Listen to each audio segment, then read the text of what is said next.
చేస్తున్నాను. ఈ వారం మనం 2 పరాశ భాగాలను నేర్చుకుందాం. మొదటిది అఖ్రెమోత్. అఖ్రెమోత్ అనగా మరణం తర్వాత అని అర్థం.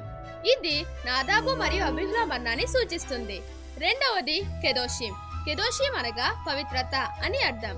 లేవ్యాకాండం 16వ అధ్యాయం 1వ వచనం నుండి 27వ వచనం వరకు ఈ పరాశ భాగం ఉంటుంది. నాదాబు మరియు అబీహు మరణించిన తర్వాత హషేం ఒక హెచ్చరికను ఇచ్చారు. మిష్కాన్లో అత్యంత పవిత్రమైన స్థలంలో ఎవ్వరూ ప్రవేశింపకూడదు. కేవలం ప్రధాన యాజకుడు మాత్రమే లోపలికి వెళ్ళవచ్చును. అది కూడా సంవత్సరములకు ఒక్కసారి యోమ్ కిప్పూర్ రోజు మాత్రమే వెళ్ళాలి.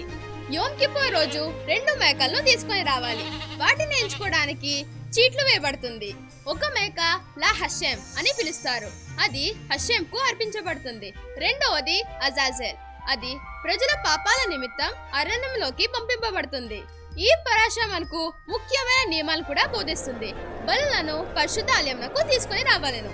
రక్తంను తినకూడదు, ఎందుకంటే రక్తమే దాని ప్రాణం. అలాగే సరియైన మరియు పవిత్రమైన కుటుంబ సంబంధాల గురించి కూడా చెప్తుంది.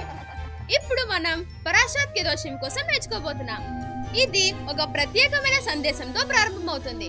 అదేమిటంటే హషేం పరిశుద్ధుడు కనుక మీరును పరిశుద్ధంగా ఉండాలి. పిల్లలు, మరి మనం ఎలా పరిశుద్ధంగా ఉండగలం? ప్రతిరోజు మంచి పనులు చేస్తూ తోరా ఆజ్ఞలను అనుసరించడం ద్వారా పరిశుద్ధంగా ఉండగలం. తోరా మనకు పవిత్రమైన జీవితం ఎలా జీవించాలో అనేక ఉదాహరణలు ఇస్తుంది. మనం అబద్ధం చెప్పకూడదు, దొంగతనం చేయకూడదు, ప్రతీకారం తీర్చుకోకూడదు, లేదా మనసులో పగ పెట్టుకోకూడదు. దాని బదులుగా మనం దయతో నిజాయితీగా ఉండాలి. ఈ పరాశలో అత్యంత ముఖ్యమైన ఆజ్ఞలో ఒకటి నిన్ను వలె నీ పొరుగువాన్ని ప్రేమించాలి.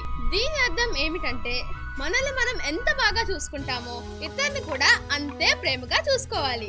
కాబట్టి పిల్లలు, ఈ వారం పరాశలో మనం పరిశుద్ధత అంటే ఏమిటో నేర్చుకున్నాం. వచ్చే వారం దేవుని చిత్తం అయితే యాజకులు కూర్చిన నియమాలు, అలాగే యూదుల క్యాలెండర్ గురించి కూడా నేర్చుకుందాం. వచ్చే వారం కలుద్దాం పిల్లలు. షల్లాం.